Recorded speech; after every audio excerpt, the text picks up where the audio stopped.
সপ্তাহের ৭টা দিনের মধ্যে যে কোনো একটা দিন দুপুরের রান্না করার আগে আমি যিশুর কাছে জিজ্ঞাসা করে নিই যে ওর কী কী খেতে ইচ্ছা করছে। আর সেই দিনটা ওর পছন্দের মতন সব কিছুই রান্না করি। আজকেও ঠিক তাই।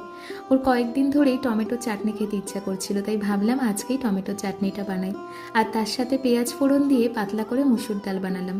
আর তারপর বানালাম ওর সব থেকে পছন্দের রেসিপি দই কাতলা। জানো তো, এই দই কাতলার রেসিপিটা আমার তানভীর পাকশালা ইউটিউব চ্যানেল থেকে নেওয়া। ওনার রেসিপিগুলো আমার বেশ ভালো লাগে, খুব সহজ আর সাবলীল।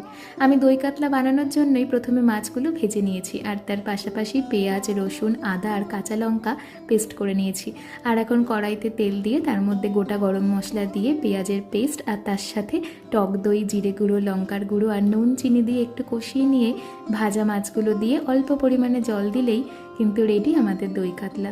তোমরা কিভাবে বানাও আমাকে অবশ্যই জানিও, আর তোমাদের এই মিনি ব্লগটা কেমন লাগলো সেটাও অবশ্যই জানিও। সবাই ভালো থেকো।